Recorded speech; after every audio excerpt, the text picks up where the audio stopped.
Sue, wherever we go in the borough when it comes to education stories, head teachers have nothing but praise for what you do. Many people have praise for the way you involve yourself. Indeed, you're fresh out of the all-day and adoption panel as part of your portfolio. But do you feel, with the failed bid for BSF, that some people have said it was a poorly delivered bid? Do you feel you're defending the indefensible? Not at all. The bid was not poor. There would be no way that we would be putting a poor bid in. We want the best for the children of Thurrock. £80 million in the first phase was up for offer. We weren't going to put in a bid that was going to fail. We put in a bid, we put in a lot of work, we put in a lot of time to do the best that we could. I really don't believe that the bid was poor. I think it was a very, very good bid, and I think at this close to an election, there are outside sources that are now influencing where the money goes.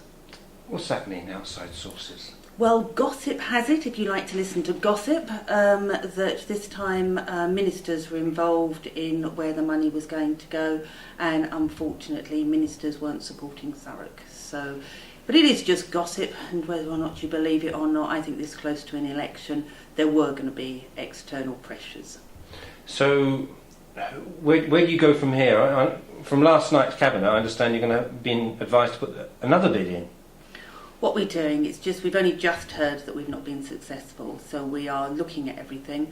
Our readiness to deliver, which is the document you're referring to, isn't just for building schools for the future. It is actually a very detailed document which allows us now to move the agenda forward on the best way to deliver the education of the children in Thurrock. Chris Tomlinson's not happy. It was quite clear. Do you think, and you're trying to attract heads from primary and secondary into the school, do you think the publicity that's being garnered from Chris' dissatisfaction is going to attract heads into the borough? I think every head teacher will try to get the most money and the best into their school. Chris is doing that. Chris has said that his school would benefit from a sixth form. And I've been over to Chris and had meetings and said, I agree, he's a very, very good head. The school is the most improved school, and yes, it would be great to have a sixth form in there. So we are supporting Chris. However, you have other heads in the borough that are also saying, my school needs a new boiler, my school needs new kitchens, my school needs windows, these are dangerous. We have got a lot of pressures from all the heads over Thurrock wanting to have the best for their school. And Chris is trying to get the best, and I admire him for it, I really do. He's also looked at external ways of raising money. Fantastic.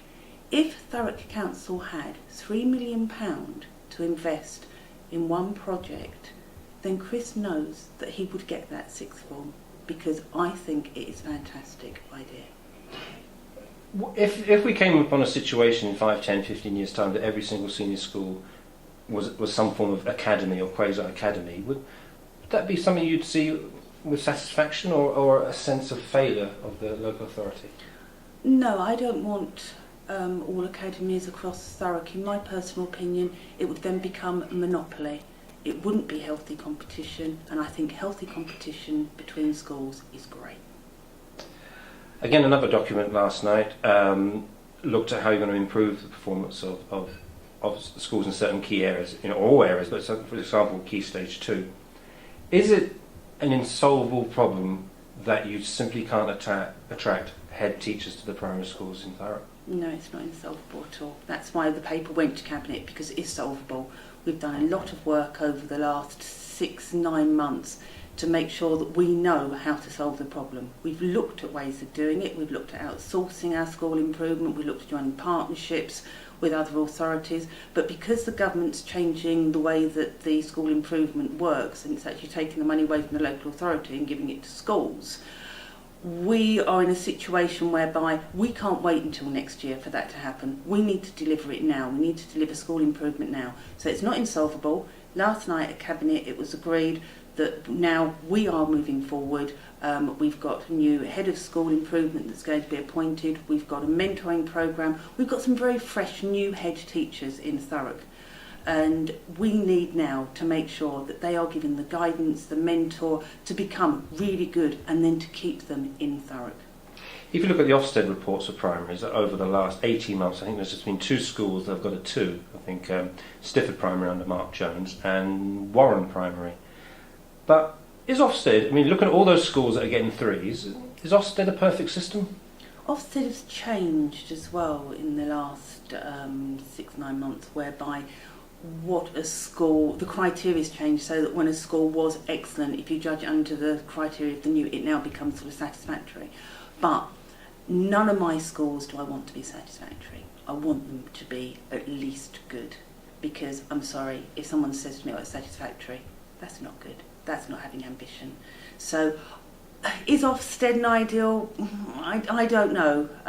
We do need to make sure that it's regulated to ensure that if there is a school that is in trouble, that it is picked up. But the local authority is doing that. We're realising where there are problems and actually putting assistance in. We don't need Ofsted now to come in, but they will continue to come in.